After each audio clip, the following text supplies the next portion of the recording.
Have you ever felt like a bit of a stranger in your own mind? You know, like there are these powerful forces at play just under the surface, pulling the strings? Well, today we're going to dive right into that. We're exploring the incredible work of Carl Jung, and we're using his final book, Man and His Symbols, as our map to those hidden, powerful, and, yeah, often misunderstood parts of ourselves. This quote from Jung, man, it just hits home, doesn't it? It perfectly captures that feeling of being completely hijacked by a bad mood, or looking back on a decision and thinking, who was that? That wasn't really me.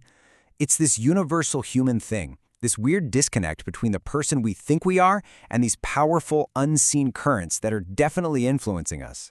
So if we're not the sole masters of our own house, what are we supposed to do? For Jung, the answer wasn't to fight these hidden parts of ourselves. No, it was to understand them. He basically proposed this courageous journey inward into the landscape of the unconscious mind to actually meet these forces and learn to speak their language. Okay, so our first step on this journey is to get a handle on this inner world itself. What exactly is the unconscious, and how on earth does it talk to our conscious, everyday mind? Now, right away, this is a huge reframing. I think the popular idea of the unconscious is this scary, dark cellar full of repressed monsters and things we don't want to look at. But for Jung, it was something completely different.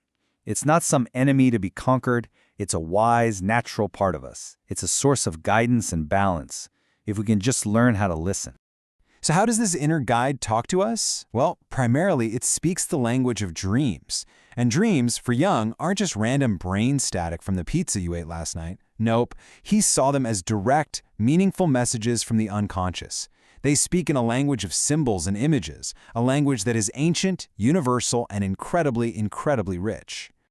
Once we start paying attention to our dreams, the first character we're likely to run into on this inner frontier is, let's just say, a tricky one. It's our own shadow. This is the archetype of all the parts of ourselves that we've denied, that we've repressed, and that we just refuse to see. Think about it like this. We all have a persona, right? It's that polite, functional, I've got it all together mask we wear. For work, for social media, it's our carefully curated public profile. The shadow? Well, the shadow is everything we've shoved behind that mask because we decided it was unacceptable, embarrassing, or just not good enough. And make no mistake, the shadow goes deep. This isn't just about the things you disliked about yourself from last week. Jung describes it as a part of our personality that connects us all the way back to our primal animal past. It's like this historical, ancient part of the unconscious that's living inside every single one of us. But here is the absolute game changer. The shadow is not purely evil. Hiding in that darkness, it's not just our flaws. It's also some of our most vital, positive qualities. Things like healthy instincts, raw creativity, and authentic gut reactions. They get repressed right alongside all the negative stuff. So integrating the shadow means reclaiming all that lost energy and becoming a more whole, more authentic person. Now, as we get to know our shadow, another set of figures starts to emerge from the unconscious, and these are the Anima and Animus. They're basically personifications of the masculine and feminine principles that exist inside all of us, no matter our gender.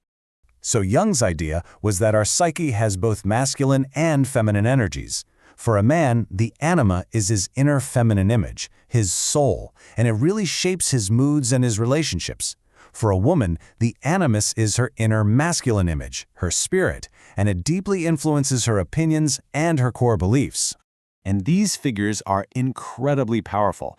They act as a bridge to the very deepest parts of our shared human experience. They're the source of those sudden, overwhelming moods or those unshakable beliefs that seem to come out of absolutely nowhere. And, they're often the real reason we feel that intense, passionate, almost irrational pull or repulsion towards another person. We're actually projecting this powerful inner figure onto them. So, after journeying through the unconscious, confronting the shadow, and engaging with the anima or animus, where does this all lead? Well, we arrive at the ultimate goal of all this inner work, the archetype of the self. The self is not the ego. Let me say that again. It's not who we think we are. The self is who we are, in our totality. It's the archetype of wholeness. It's the unifying symbol that emerges when the conscious and the unconscious minds finally learn to work together. It's the new, true center of the personality, a state of psychological completeness. And we see symbols of this everywhere. Think about the mandala. Across cultures, all through history, people have just spontaneously created these circular designs. For Jung, that was no accident. He saw the mandala, with its clear center and its unified structure, as a natural archetypal symbol of the self, an image of order and wholeness bubbling up from the psyche itself. So, why does any of this matter? What's the practical takeaway from this incredible, wild journey into the mind? Well, it all comes down to living what Jung called a symbolic life, which really just means learning to listen to the messages of our own psyche.